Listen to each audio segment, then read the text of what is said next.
Hello, my dear students. My name is Ankit Sharma, and I welcome you all to the Prime Skills once again. So this is our lesson 11, lecture 11, और ये हमारा pronunciation का part 2 है। इससे पहले हम part 1 में pronunciation के फंडामेंटल्स के बारे में डिस्कशन कर चुके हैं, और इससे पहले भी हम अराउंड 10 वीडियोस जो है वो हमारी बन चुकी हैं। तो मेक श्योर कि आप उन 10 वीडियोस को जरूर देखें अगर आप सेकंड यूनिट को पूरी तरीके से समझना चाहते हैं। अगर आपने नहीं देखे हैं तो मेक श्योर कि आप सबसे पहले उनको देखें and then you should come here. और अगर फिर भी आप प्रोनाउंसिएशन टॉपिक को ही पढ़ना चाहते हैं then my recommendation is lecture number 10 जरूर देखिएगा, क्योंकि फंडामेंटल्स के बिना you would not be able to understand the pronunciation properly. Okay, so one another important request: if you have not subscribed the channel yet, make sure that you subscribe the channel, so that and also hit the bell icon so that you can keep on getting all the notifications related to all my videos which I have been posting here, or I'll be posting here. Please also understand that this channel is not only about the curriculum subjects. This channel is about your personality development, your communication skills, your vocabulary development, soft skills. So a lot of things you would be learning here. If you really want to establish yourself as a good communicator, a strong communicator, make sure that you subscribe the channel and you hit the bell icon so that you can keep on getting all the notifications. So without further ado, let's go ahead and start discussing the part 2 of pronunciation.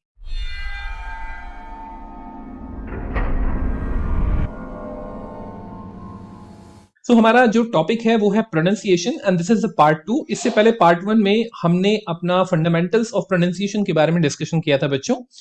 This is lecture 11, और इससे पहले भी हम 10 sessions या 10 lecture जो है वो discuss कर चुके हैं। तो मेक श्योर कि आप उन वीडियोस को जरूर देखें। This is BAS 105-205 and this is a new syllabus which was recently launched for AKTU first year students, and this is unit 2 which is going on. The name of the topic or the unit is listening and speaking skills. ये unit हमारी आने वाले 2 या 3 sessions में complete होने वाली है। तो अगर आप पूरी यूनिट को अच्छे से समझना चाहते हैं तो स्टार्टिंग से सारे सेशंस को जरूर देखिएगा। और प्रोनाउंसिएशन के आज के सेशन में हम काफी हद तक डिस्कस करेंगे कि हमारा जो प्रोनाउंसिएशन के बेसिक रूल्स हैं वो क्या होते हैं। ठीक है, तो चलिए आगे चलते हैं और डिस्कस करना स्टार्ट करते हैं। So the topic is pronunciation. इससे पहले भी लेक्चर 10 में आप प्रोनाउंसिएशन का पार्ट 1 देख चुके हैं। So let's go ahead. तो आज हम जो डिस्कशन करने वाले हैं बच्चों वो हमारा बेसिकली प्रोनाउंसिएशन के बेसिक रूल्स के बारे में है कि जब भी कभी आप किसी वर्ड को देखें तो आप उसको कैसे प्रोनाउंस कर सकते हैं। यहाँ पे जो रूल्स हैं ये पूरी तरीके से प्रोनाउंसिएशन को कवर नहीं करते हैं, पहले ही मैं आपको बता दूं। मैंने ये बात लेक्चर 10 में भी बोली थी जब हम प्रोनाउंसिएशन के फर्स्ट पार्ट को डिस्कस कर रहे थे कि आपके सिलेबस में प्रोनाउंसिएशन सिर्फ एक वर्ड लिखा हुआ है। प्रोनाउंसिएशन अपने आप में एक सब्जेक्ट, एक बहुत बड़ा डोमेन है। तो सिलेबस बनाने वाले व्यक्ति को ये बात क्लैरिफाई करनी चाहिए थी कि प्रोनाउंसिएशन का कितना पार्ट आ रहा है। बट इवन देन अगर हम इस चीज को देखें कि हमें केवल प्रोनाउंसिएशन डिस्कस करना है तो हमने इसको 2 पार्ट में डिस्कस कर रहे हैं। पहले में फंडामेंटल्स और दूसरे में हम बेसिक रूल्स। ये बेसिक रूल्स सभी चीजों पे अप्लाई नहीं होते और पूरे प्रोनाउंसिएशन को कवर नहीं करते, बट मेजर इंपॉर्टेंट जो प्रोनाउंसिएशन होते हैं उनको कवर करने की पूरी कोशिश हम करेंगे यहाँ पे। ठीक है, तो कोशिश कीजिएगा कि आप एंड तक इस वीडियो को देखें जिससे कि आप सारे प्रोनाउंसिएशन के रूल्स को जो भी मैं यहाँ पे डिस्कस कर रहा हूं अच्छे से समझ पाए, and then definitely you can help yourself in pronouncing a lot of things, a lot of words in a better way, right? So let's go ahead. तो सबसे पहले हम बात करते हैं बच्चों रूल नंबर 1 की, राइट? तो रूल नंबर 1 कहता है short words have short vowel. अगर आपको ये नहीं पता है कि शॉर्ट और लॉन्ग वाउल्स क्या होते हैं, आई रिकमेंड कि आप लेक्चर 10 जरूर देखें, क्योंकि वहीं पे आपको पता लगेगा कि शॉर्ट वाउल और लॉन्ग वाउल क्या होते हैं। ठीक है, तो शॉर्ट वाउल्स जो होते हैं वो हमेशा शॉर्ट वर्ड्स में ही एग्जिस्ट करते हैं जनरली, राइट? जनरली हर रूल से पहले लगेगा, क्योंकि रूल्स के एक्सेप्शन आपको बहुत ज्यादा देखने के लिए मिलेंगे। So these are often one syllable and typically have 3 to 4 letters as in cat, tin and bend. अगर आप ध्यान से इन वर्ड को प्रोनाउंस करने की कोशिश करें तो मैंने आपको बताया था शॉर्ट वाउल जो होते हैं उनमें ए ई आई ओ यू की साउंड जो होती है वो बहुत छोटी होती है, राइट? जैसे कि कैट, कैट में ए की साउंड बड़ी छोटी है। टिन, टिन में आई की साउंड बहुत छोटी है। इसी तरीके से बैंड, बैंड में ई की साउंड जो है वो बहुत छोटी है। ठीक है, अगर हम लॉन्ग साउंड और लॉन्ग और शॉर्ट वाउल को समझना है तो लेक्चर 10 को जरूर देखिएगा। तो यहाँ पे आपको एक बात समझ में आ गई कि जितने भी छोटे वर्ड्स होते हैं, राइट, 1 सिलेबल वर्ड्स जो होते हैं, सिलेबल क्या होता है अभी समझने की कोशिश करते हैं इसको। तो जितने भी 1 सिलेबल टाइप के वर्ड्स होते हैं वो जनरली आपके वाउल की साउंड को जो है वो शॉर्ट साउंड में ही जनरली वो बोले जाएंगे। उनका जो प्रोनाउंसिएशन होगा वो हमेशा शॉर्ट साउंड में ही होगा या फिर शॉर्ट वाउल में ही होगा। ठीक है, रूल नंबर 2। अच्छा, अब इससे पहले कि हम रूल नंबर 2 पे जाएं, हम सिलेबल्स और फोनीम्स के बारे में थोड़ा सा समझ लेते हैं। तो बच्चों सिलेबल क्या होता है? A syllable is a sound of a vowel a, e, I, o, u that is created when pronouncing the letter a, e, I, o, u or y. ध्यान से समझिएगा, आपका ए, E, I, O, you letters हैं, लेकिन ये letters sounds को represent करते हैं, ठीक है।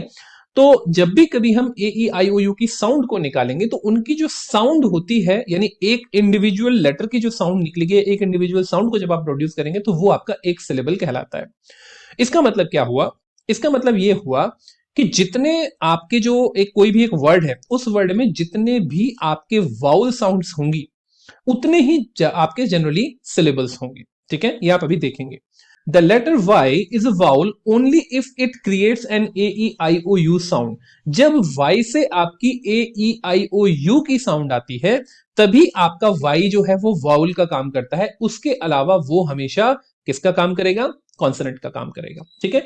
यानी Y से ए, ई, आई, ओ, यू की साउंड आए तभी वो वाउल का काम करता है। For example fry, try, cry, dry, यहां पे ये वाउल का काम कर रहा है क्योंकि इन सब में लास्ट में आई की साउंड आ रही है। Fry, try, cry, dry, right, यहां पे वाउल का काम हो रहा है।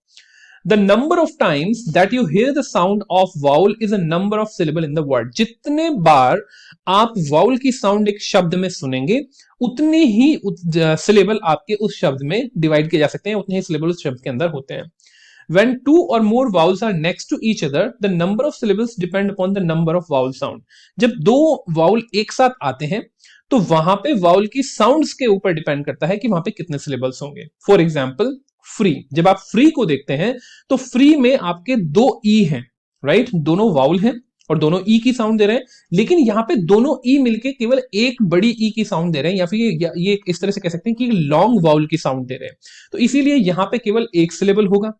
ईट, ई, ए, टी, ईट होते हुए भी ई और ए मिलके बड़ी ई की साउंड यानी लॉन्ग वाउल की साउंड दे रहे हैं, तो इसको हम इसलिए यहां पे एक ही सिलेबल कंसीडर करते हैं।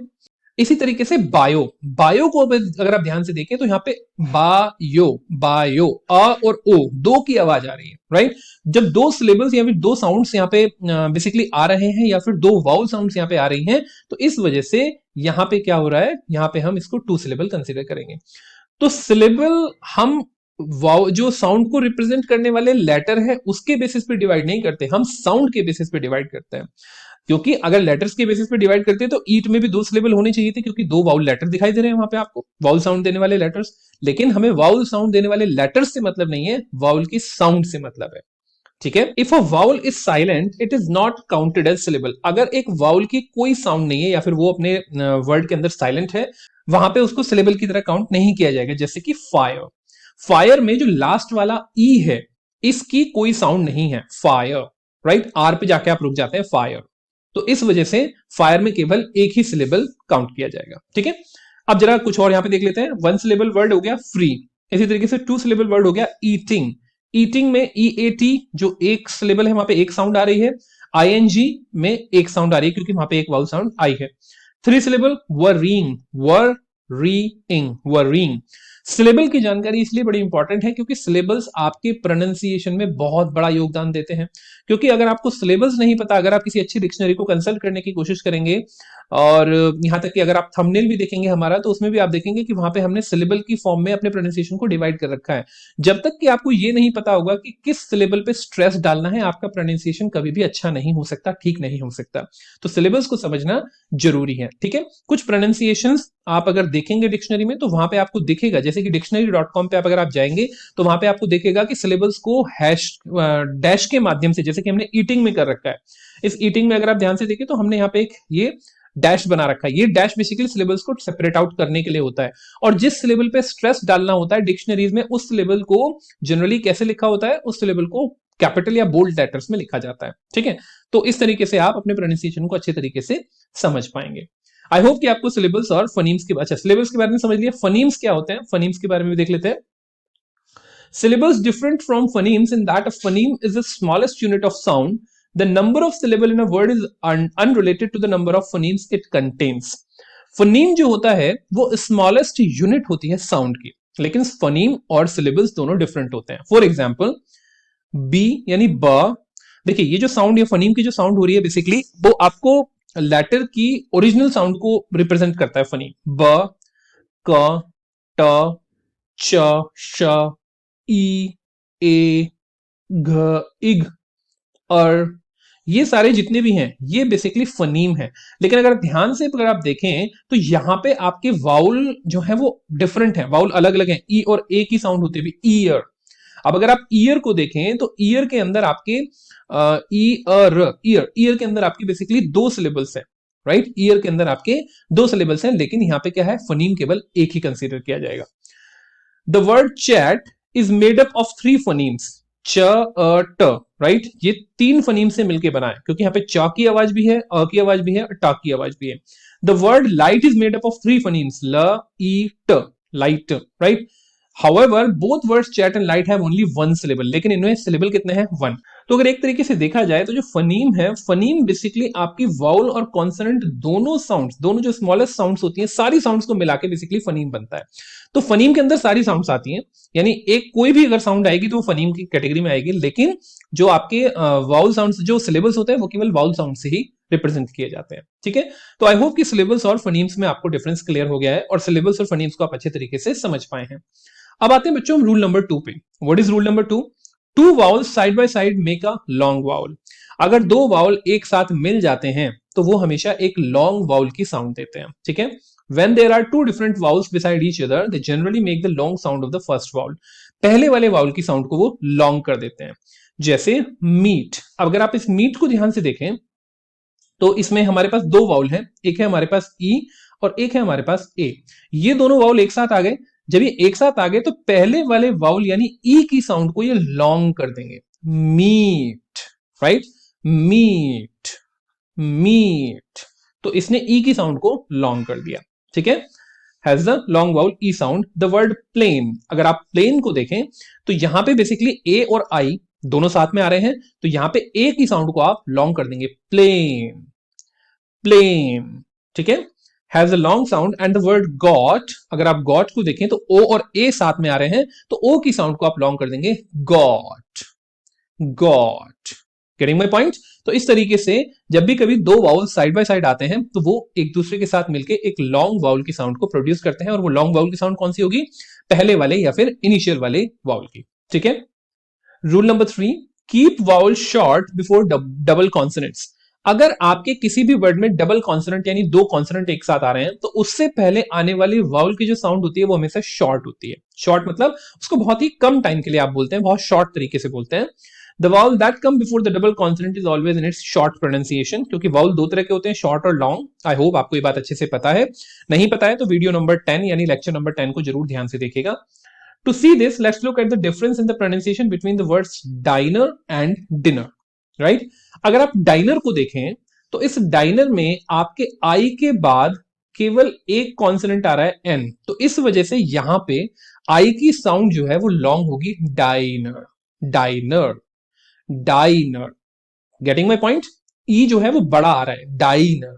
इसी तरीके से जब आप डिनर को देखेंगे तो आई के बाद दो दो कॉन्सोनेंट आ रहे हैं, इस वजह से उसकी आई की साउंड को हम थोड़ा सा छोटा कर देते हैं, dinner, dinner, dinner, right, dinner, dinar, dinner, dinar. Getting my point? The word diner has only one N, and that's why I is pronounced as a long vowel. And conversely, the word dinner has double N, so the I is pronounced as the short vowel. Getting my point?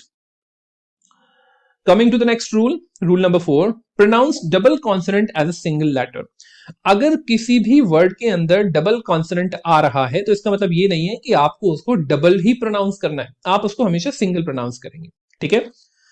Unlike some languages, double letters in English are not pronounced any different than the single letters, यानी double letter और single letter एक तरीके से ही pronounce किए जाते हैं। अब आप ये कहेंगे फिर उनका यूज क्या है? बेसिकली अगर आपको इनका यूज समझना है तो वर्ड की हिस्ट्री में जाना पड़ेगा। आप देखेंगे कि स्पेलिंग्स जो होती हैं वो काफी हद तक हिस्ट्री से ड्रिवन होती हैं, या फिर वर्ड की मॉर्फोलॉजी से ड्रिवन होती हैं, जो वर्ड की साइंस होती है, फिर आपको वहां पे जाना पड़ेगा। तो अभी हम बहुत ज्यादा डेप्थ में नहीं जा रहे हैं, बट अभी फिलहाल आप प्रोनाउंसिएशन के बारे में समझिए कि चाहे आपके एक लेटर को आप 2 बार यूज करें या सिंगल बार यूज करें, बोलेंगे आप उसको केवल एक बार ही। जैसे this is true for the words having double, true for the words that have double L, double S, double F, double R, double P, double Z, double D, double C. They are all pronounced as if they are singular, such as fuzz.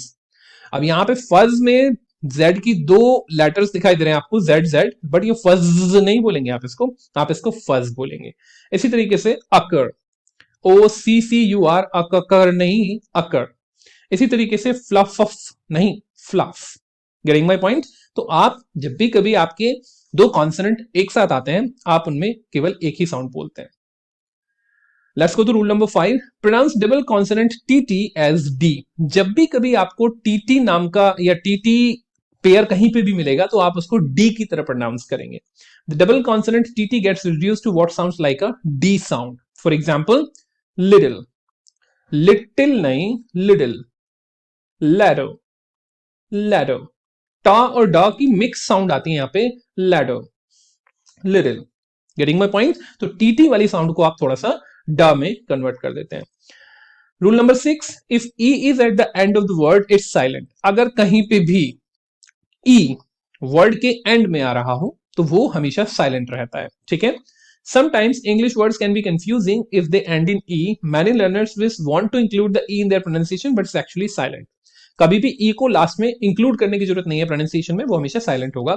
For example eight, eight, topic खत्म हो गया, eight, eighty नहीं बोलेंगे, right. बाइटी नहीं, bite, BITE, silent है, bite. रोप, रोपी नहीं, ROPE, not रोपी, रोप, राइट। लास्ट वाला ई साइलेंट होगा, ठीक है। अच्छा, एक बात और यहां पे ध्यान दीजिएगा, the E causes the vowel before it to become long. यानी जो आपका ई है उससे पहले वाले अपने से पहले आने वाले वाउल को थोड़ा सा लॉन्ग बना देता है। पहले वाले आने का मतलब उससे पहले कभी भी आया हो, जैसे कि अगर आप एट में देखें तो एट, ई से पहले ए वाउल आ रहा है ना, टी के पहले, मतलब ई से पहले कहीं पे भी, नॉट इमीडिएटली पहले, उससे कहीं पे भी पहले अगर आ रहा है तो ए की आवाज को वो थोड़ा सा लंबा कर देगा, थोड़ा सा लॉन्ग कर देगा, ate. Bite, bite, bite, bite. इसी तरीके से रोप, रोप, ओ की आवाज को उसने लॉन्ग कर दिया, ठीक है। Let's go to rule number 7, pronounce C as S when it is followed by I, E और वाई। अगर सी के बाद में आई, ई और वाई आ रहा है तो आप उसको एस की तरह रिप्रेजेंट करेंगे, राइट। एस की तरह आप उसको बोलेंगे, एस की साउंड आएगी सी से। सी आपकी दो आवाजें दे सकता है, या तो एस या फिर क, राइट। स और क, तो दोनों की आवाज दे सकता है। तो आप स की आवाज कहां पे यूज करेंगे? जहां पे आई, ई और वाई उसके बाद में आ रहा हो, जैसे कि आप देखेंगे साइट, CITE, ये काइट नहीं है, CITE है, साइट, ठीक है। इसी तरीके से सेंचुरी, सी के बाद ई आ रहा है तो आपने सा की आवाज दी, सेंचुरी, कैंचुरी नहीं, सेंचुरी। इसी तरीके से साइकिल, अदरवाइज इसको काइकल भी बोल सकते थे, बट नहीं बोल सकते, क्यों? क्योंकि सी के बाद वाई आ रहा है। तो अगर सी के बाद आपका आई, ई और वाई आए तो आप उसमें एस की आवाज देंगे, ठीक है। Rule number 8, pronounce the word ending TION with श साउंड। जब भी कभी आपके शब्द के एंड में TION आता है तो आप उसकी साउंड जो देते हैं वो शा की साउंड देते हैं।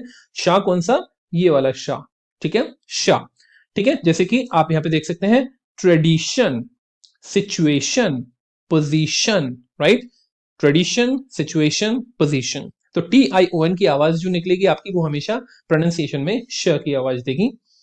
Rule number 9, G and K are always silent before N at the beginning of the word, ठीक है। अगर G और K आपके स्टार्टिंग में आ रहे हैं और N से पहले आ रहे हैं तो उनको कभी भी बोला नहीं जाएगा, वो हमेशा साइलेंट होंगे, ठीक है। When a word begins with K or G and then is immediately followed by N, the K or G is not pronounced. Instead, it's almost as if the word started with an N, यानी वो जैसे N से start हुआ हो। For example नी, नी में ऐसा लग रहा है कि जैसे वर्ड एन से स्टार्ट हुआ, जबकि के से स्टार्ट है, के यहां पे बिल्कुल साइलेंट रहेगा, के की आवाज आप नहीं बोलेंगे। इसी तरीके से नॉक, नॉक में के की आवाज नहीं बोलेंगे। इसी तरीके से नार्ल। Getting my point? जी और के से अगर आपका शब्द स्टार्ट हो रहा है, वर्ड स्टार्ट हो रहा है और उसके इमीडिएटली बाद में आपका एन आ रहा है तो जी और के की साउंड आप नहीं बोलेंगे। Alright, let's go to rule number 10, pronounce S like Z at the end of the word. अगर किसी वर्ड के एंड में एस आ रहा हो तो वो हमेशा जेड की साउंड देगा, ज की साउंड देगा। कैसे? There are many situations where the letter S is pronounced like a Z sound. This happens when a word that ends in A, B, D, G, L, M, N, G, R, T, H or V becomes plural or an S is added. अगर आपका कोई भी word in letters पे and हो रहा है और आप उसको प्लूरल बना रहे हैं या फिर उसमें एस लगा रहे हैं, तो आपकी जो साउंड आएगी वो ज की साउंड आएगी, सा की साउंड नहीं आएगी। ठीक है, एग्जाम्पल देखिएगा, मॉम्स, MOMS, मॉम्स नहीं, मॉम्स। ठीक है, किंग्स, किंग्स, राइट। इसी तरीके से जैसे कि देयर के साथ जब हम देयर इज का कॉन्ट्रैक्शन करते हैं तो हम ये बन जाता है देयर इज, देयर इज। इसी तरीके से Michaels, Michaels. Getting my point? तो इस तरीके से अगर आप वर्ड के एंड में एस लगा रहे हैं, चाहे वो एपोस्ट्रोफी वाला हो या फिर आप उसको प्लूरल बनाने के लिए एस लगा रहे हैं, तो आपका एस जो है वो जेड की साउंड देगा। The es ending of plural verb is also pronounced like z in the word buses. Buses नहीं, buses. लास्ट में z की आवाज, buses, es। ठीक है, अगर आप es भी लगा रहे हैं तो भी वो z की साउंड वहां पे s जो होगा वो देगा, buses। Rule number 11, pronounce s like z between two vowels। अगर आपका s दो vowels के बीच में आ रहा है तब भी वो z का प्रोनाउंसिएशन या z की साउंड देगा। कैसे? When s is between two vowel sound, it is pronounced as z. This gives us word like phase, not face, phase, music, please, z की आवाज देगा यहाँ पे। ठीक है, z की आवाज, please, phase, music। There are some exceptions to this rule, such as in the word goose and chase। Goose और चेस अगर आप देखें तो यहां पे आपका एस वाउल्स के बीच में आ रहा है, बट फिर भी वो ज की नहीं सा की आवाज दे रहा है। तो देखिए, कोई इंग्लिश में कोई भी रूल एब्सोल्यूट नहीं होता, ये बात आप समझ लीजिए। प्रोनाउंसिएशन में भी ऑब्वियसली बहुत सारे एक्सेप्शंस आपको देखने के लिए मिलेंगे, तो ये बात अच्छे से समझ लीजिए कि एक्सेप्शंस पे ध्यान देना आपके लिए ज्यादा जरूरी है। ठीक है, let's go to the next rule. Rule number 12, pronounce X like ग ज, राइट। ग और ज की mix sound before the stressed syllable. जब भी कभी स्ट्रेस्ड सिलेबल से पहले एक्स आए तो वो ग और ज की मिक्स्ड साउंड देगा, ग और ज की, राइट। अभी देख लेते हैं। By now we know that X makes a sound, के और एक्स की मिक्स साउंड देता है, राइट। तो जैसे कि टैक्सी, क और स, टैक्सी, टॉक्सिक, राइट, ये तो हमें पता था। But this sound is only in unstressed syllables.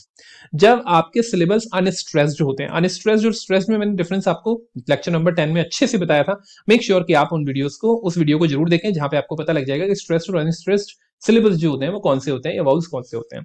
When x comes before a stressed syllable, ठीक है, जब आपका एक्स जो है वो स्ट्रेस्ड सिलेबल से पहले आता है, इट कैन मेक अ ग और ज की sound. For example, examine, examine. यहां पे जो एक्स है वो आपकी किसकी साउंड दे रहा है? ग और ज की, एग्जामिन। इसी तरीके से एग्जिस्ट, ग और ज की। Getting my point? Examine and exist. जब भी कभी एक्स स्ट्रेस्ड सिलेबल से पहले आएगा तो वो हमेशा ग और ज की आवाज देगा। उसके अलावा वो के एस की साउंड देता है, जैसे कि आपका टॉक्सिक और taxi, right. Let's go to the next rule. Rule number 13, pronounce X like Z at the beginning of a word. अगर कभी भी एक्स आपके किसी भी वर्ड के बिगिनिंग में आता है तो आप हमेशा उसको ज से रिप्रेजेंट करेंगे, जैसे कि आपका बहुत पॉपुलर वर्ड जाइलोफोन या जीनोफोबिया, राइट, xylophone और xenophobia. This pronunciation happens almost exclusively at the beginning of the word unless you are saying the word X-ray. अगर X-ray नहीं बोलना है, केवल X-ray को छोड़ दीजिए, इसके अलावा हमेशा वो Z से रिप्रेजेंट करेगा, जैसे कि xylophone और xenophobia. Next, rule number 14. Y is both a consonant and a vowel. ये बात हम पहले भी डिस्कस कर चुके हैं कि Y जो होता है वो वाउल की तरह भी काम करता है और कॉन्सोनेंट की भी तरह भी काम करता है। कैसे? When y is at the beginning of a word or syllable, it is considered as a consonant. यदि y आपके किसी भी वर्ड या सिलेबल के पहले आ रहा है, बिगिनिंग में आ रहा है, तो वो हमेशा कॉन्सोनेंट की तरह कंसिडर किया जाता है। In these cases it is pronounced with a long E sound, like in the words young, young, you, beyond, right, young, you, beyond. अगर आप यहां पे देखें तो यहां पे वाई स्टार्टिंग में आ रहा है वर्ड के, यहां पे वर्ड के, और यहां पे किसके स्टार्टिंग में आ रहा है? सिलेबल के स्टार्टिंग में। ये बियॉन्ड जो है 2 सिलेबल वर्ड है, तो सेकंड सिलेबल की स्टार्टिंग जो हो रही है, बिगनिंग जो हो रही है, वो वाई से हो रही है, राइट। तो ये कहलाएगा बियॉन्ड। तो जब भी कभी वाई आपका कैसे आ रहा हो in the beginning of the word और सिलेबल, तो वो हमेशा कॉन्सोनेंट की तरह काम करता है और कंसिडर्ड अ कॉन्सोनेंट, और वो हमेशा डबल ई की साउंड उसमें आपको देता है. When the y is at the end of the word or syllable, it is vowel and can be pronounced in few different ways. जब y आपका end में होता है तो वो vowel की तरह कंसिडर होता है और वो डिफरेंट डिफरेंट तरीकों से बोला जाता है. कैसे? y sound like a long e sound at the end of the word such as adverb like quickly. जैसे quickly के end में आपका e की साउंड दे रहा है और slowly के end में भी e की साउंड दे रहा है. This pronunciation happen mostly in adverbs, words ending in ly that describe verb, और words that end in ity like community, ability. तो यहाँ पे दो केसेस हैं जहां पे वाई जो है वो आपकी ई की साउंड देगा एज ए वाउल, जैसे या तो आपके एडवर्ब्स के केसेस में और या फिर आपके ऐसे वर्ड्स जो इटी में एंड करते हैं जैसे कि कम्युनिटी और एबिलिटी. इसके अलावा क्या? Y sounds like A I in one syllable word such as fly, यानी ए और आई की कंबाइंड आवाज देगा. फ्लाई, फ्ला ए, फ्लाई. इसी तरीके से क्राई, राइट? फ्लाई और क्राई दोनों में ए और आई की मिक्स आवाज दे रहा है. It sounds like a short I sound in the words where it is in the middle of the syllable like gym and cyst, right? तो जब आपके सिलेबल के मिडिल में आता है तो ये शॉर्ट आई की साउंड देता है, जिम और cyst. When combined with a, the ay combination is pronounced like a long a sound as play and day. जब a के साथ कंबाइन होता है तो क्या करता है? वो a की साउंड को थोड़ा सा लॉन्ग कर देता है, लॉन्ग वाउल बना देता है उसको, जैसे कि प्ले एंड डे. ठीक है? तो y के केस में आपके 3 से 4 डिफरेंट रूल हैं, तो मेक श्योर कि आप इन सबको समझें और डिफरेंट डिफरेंट वर्ड्स को प्रोनाउंस करने की कोशिश करें. Rule number 15, past tense ending aren't always pronounced at T. जो पास्ट टेंस होता है, पास्ट टेंस की जो एंडिंग होती है वो हमेशा जरूरी नहीं है कि वो प्रोनाउंस उसकी डी पे ही की जाए. ठीक है? यानी जो डी होता है वो जरूरी नहीं है कि हर केस में प्रोनाउंस किया जाए. The regular past tense in English formed by adding ed to the end of the verb. This ending, however, can be pronounced multiple ways. यानी वो डिफरेंट तरीकों से उसको प्रोनाउंस कर सकते हैं जो एंड में डी आता है. The first way is as general D sound. First way में तो आप general D sound की तरह प्रोनाउंस करेंगे. This happens for the verbs that end in voiced consonant. जब आपके voiced consonant होते हैं तो voiced consonant के केस में आप D की साउंड को प्रोड्यूस करते हैं. अब ये किस केस में होता है? Consonants that use vocal cord like N, M, G, L, Z, B, R, V, and this results in the words such as rolled.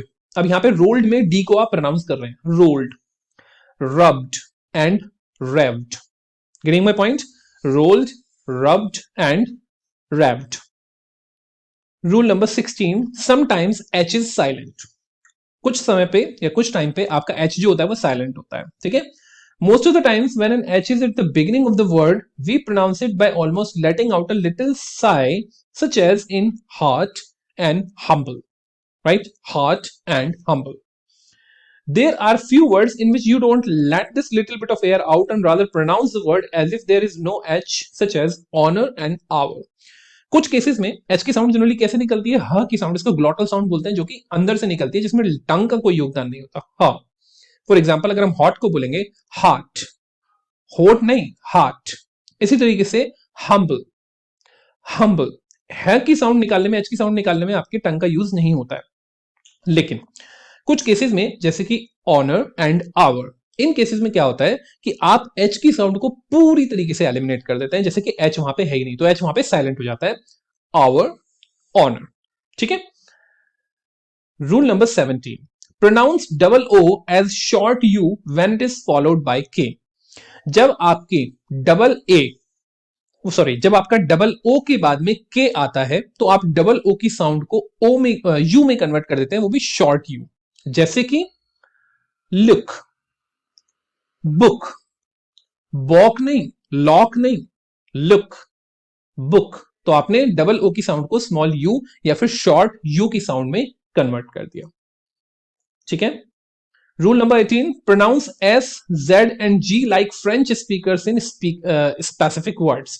अब ये फ्रेंच स्पीकर्स का मतलब क्या है? एक बार पढ़ लीजिए, समझ में आ जाएगा.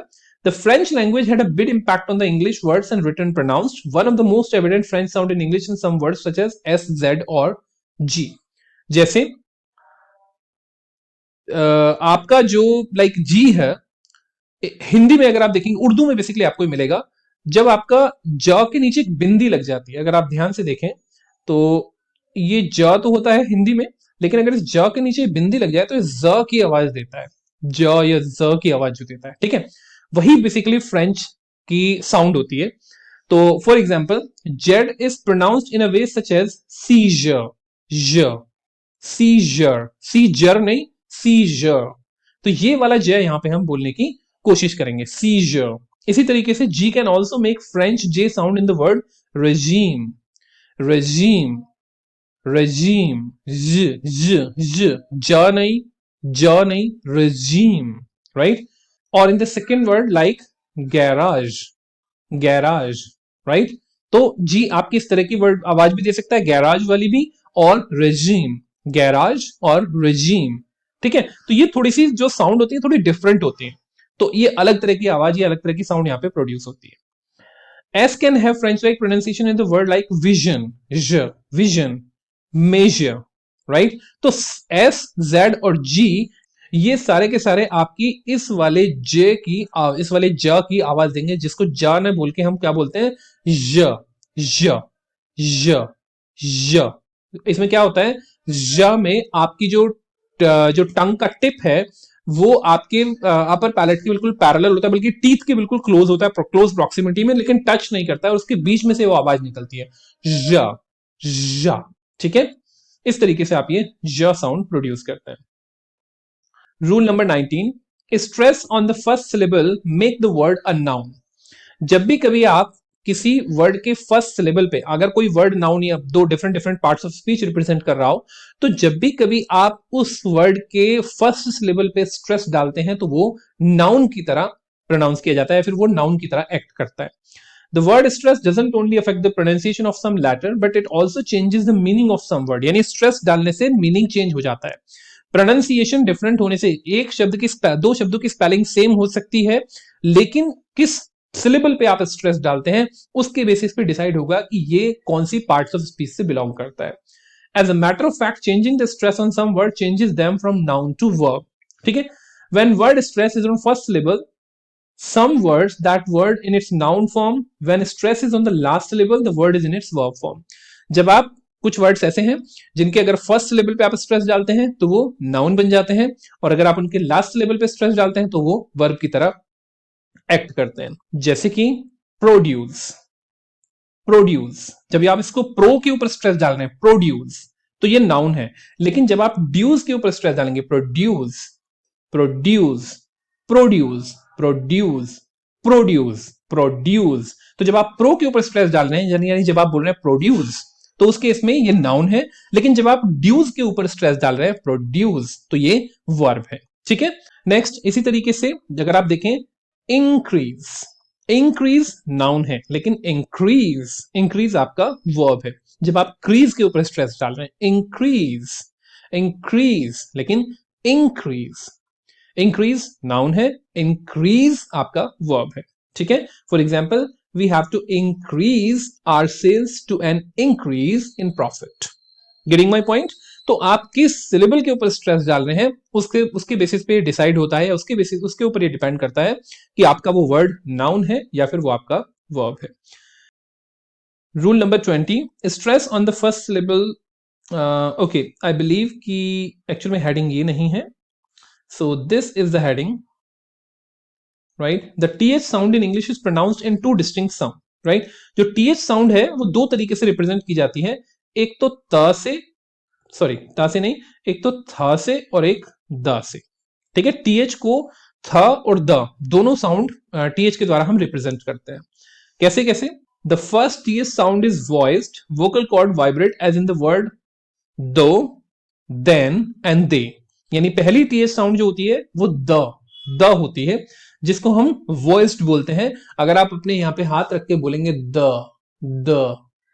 तो यहां पे आपको वाइब्रेशन महसूस होगा, उसको हम वॉइस साउंड बोलते हैं। The second TH is voiceless, voiceless यानी जब आपका वाइब्रेशंस नहीं होते हैं, एंड ये कहां पे हमें महसूस होती है, थॉट, थिक एंड क्लॉथ, थ द थ द। जब आप द पे हाथ रखेंगे तो यहाँ पे वाइब्रेशन महसूस होगा, था पे यहाँ पे वाइब्रेशन महसूस नहीं होगा। तो जब वाइब्रेशन महसूस होता है तो उसको वॉइस्ड बोलते हैं, जब वाइब्रेशन महसूस नहीं होता तो उसको नॉन वॉइस्ड या वॉइसलेस बोलते हैं। तो जब वॉइसलेस होता है तो हमारा थ की आवाज देता है, और जब वॉइस्ड होता है तो द की आवाज देता है। Unfortunately, there are no rules when to use which sound. That means that you will have to memorize which word have which sound. था और द कहां पे होते हैं इसके लिए कोई स्पेसिफिक रूल नहीं है, तो आपको इन वर्ड्स को याद रखना पड़ेगा कि कहां पे थ की आवाज देता है और कहां पे द की आवाज देता है। ठीक है, ये सारे आपके रूल्स थे। लेकिन अगर आप अपने प्रोनाउंसिएशन को इंप्रूव करना चाहते हैं तो there are certain tips which you need to understand और which you need to keep in mind in order to improve your pronunciation. So what are the tips? Number 1, listen and watch. Pronunciation को जितना ज्यादा आप सुनेंगे, जितना ज्यादा आप देखने की कोशिश करेंगे कि जो आपके लिप्स का मूवमेंट है या फिर टंग का मूवमेंट है वो किस तरीके से, उतना ही ज्यादा प्रोनाउंसिएशन आपका एक्यूरेट होता चला जाता है। Number 2, get to know the phonemic chart. जो फोनेमिक चार्ट हमने लेक्चर 10 में डिस्कस किया था, मेक श्योर कि आप उस फोनेमिक चार्ट को अच्छी तरीके से पढ़ना और समझना सीखें, तभी आपको प्रोनाउंसिएशन अच्छी तरीके से आ पाते हैं। Learn basics of pronunciation, fundamentals of pronunciation को लर्न करने की कोशिश कीजिए। लेक्चर 10 में हमने कुछ पार्ट कवर करने की कोशिश की थी, but once again let me tell you, pronunciation is a wide topic. If you really want to become proficient in pronunciation, you need to invest some amount of time and efforts in order to learn the fundamentals, grab them and try to apply them in your day-to-day communication. Speak and record yourself. Make sure that you speak and then record. आजकल mobile phones में आप आसानी से अपनी voice को बहुत easily record कर सकते हैं, तो मेक श्योर कि आप अपनी वॉइस को रिकॉर्ड करें and then try to listen to it whether you are really pronouncing the word in a proper way और नॉट।